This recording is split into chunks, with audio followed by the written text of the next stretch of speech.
Well, first of all, welcome, sisters and brothers, to the Dawn event, the award ceremony.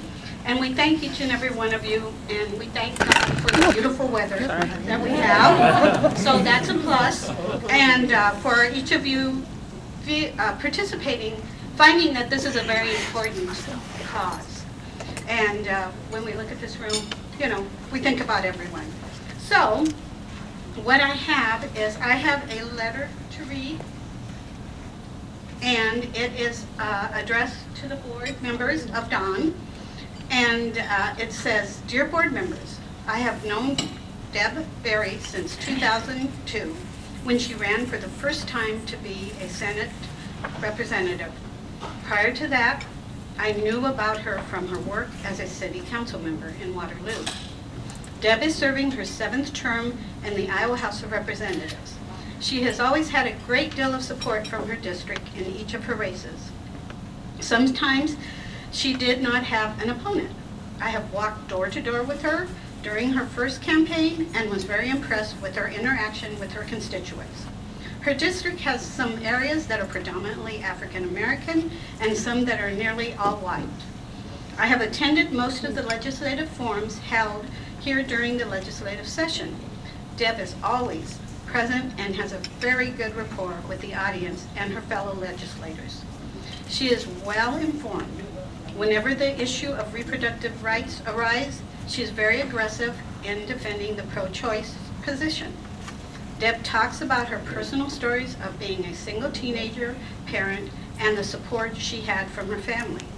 She is a role model of what can happen if you had support and get an education.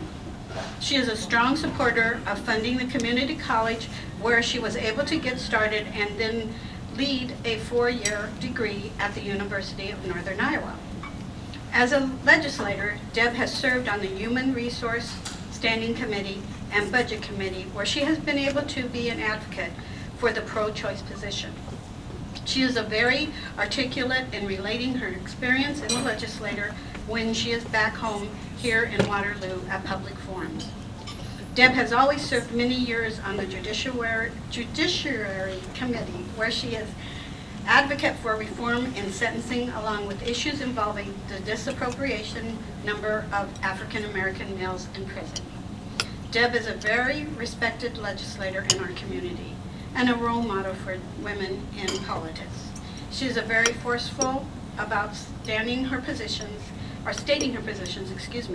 and pleasant in delivering her message. I highly recommended her for the State Elected Official Award.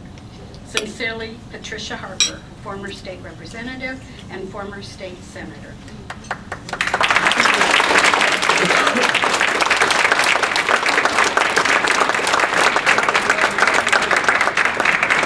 And now Representative Helen Miller will do the honors.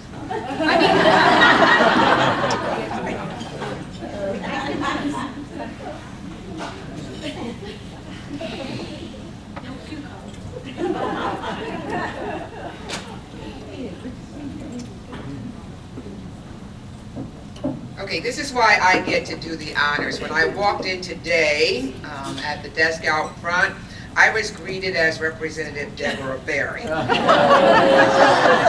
that's okay. This has been happening to Deb and I for 13 years because we came into the Iowa House together. So I saw her, knew her from before her career actually began, and have been there literally every step of the way to admire, encourage, and support what she has done. So I just want you all to remember, Deb is the short one, and I am the tall one. Okay, I'm from Fort Dodge, Deb is from Waterloo, and she continues to do a fabulous job, and it is indeed my honor and my privilege to join in with all of you in recognizing her wonderful career in the Iowa legislature and everywhere else. So,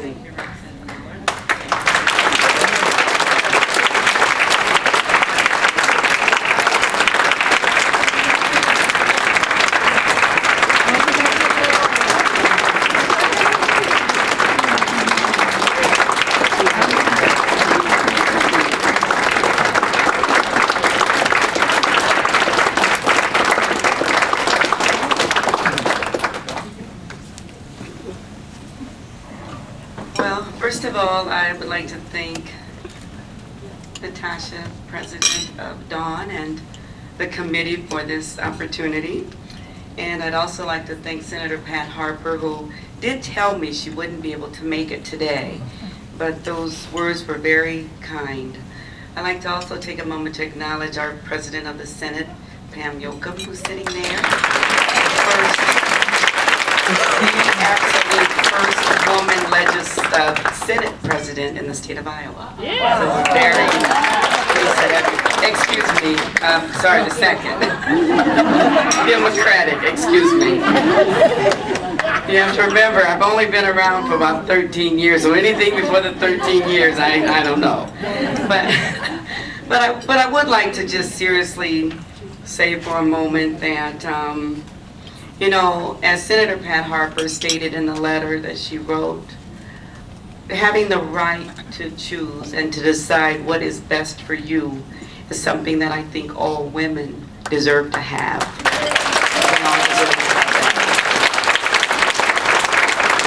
And it's really interesting, when we are at public forums, there's this one person who comes week after week and insisting on wanting to know where we all stand on the issue. And one of the things I say to her is always the same message. It is between that woman, her doctor, and God. That's who it's between. It's not between any of you, any of us in the legislature trying to decide what's best for someone. Until you walk in that man's shoes, you cannot determine, you cannot be the determining final decision of what's best for a person. And then I also hear, well, you're a legislator and you constantly make decisions about people's lives. Well, when it comes to a woman's right to choose what's best for her, then guess what? I guess we do that, don't we?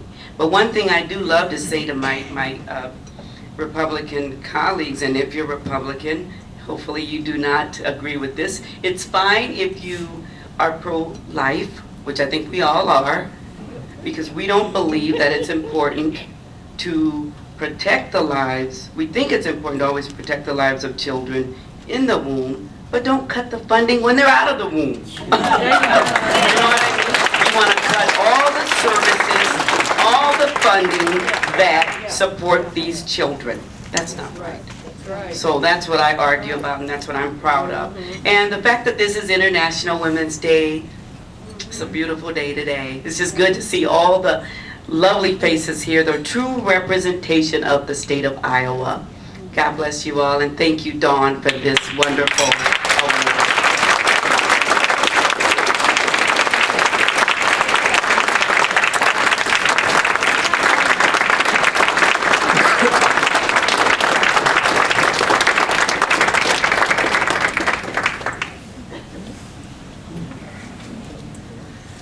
Our second award this afternoon is the Local Elected Official Award. And I'd like to have Mitch Henry come up, as I don't think we ever received this many people nominating one person. There was great enthusiasm for Samba Kam. And Mitch, come on up. So Mitch had to organize all the people that nominated her, and I think he's come up with himself and 2 other people. So Mitch, take off. Well, actually, that'll just be 2 people. We'll introduce her and say some kind words. But first, we'd like Senator Jack Hatch to come up and give his presentation. Thank you.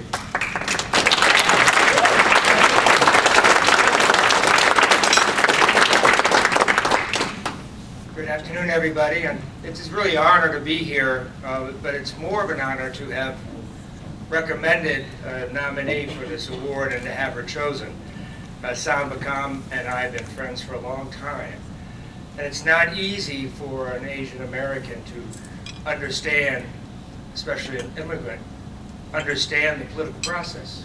I was involved with the Asian community in my business 25 years ago when we created a jobs program, and our company was involved in translating job finding skills for Asian communities.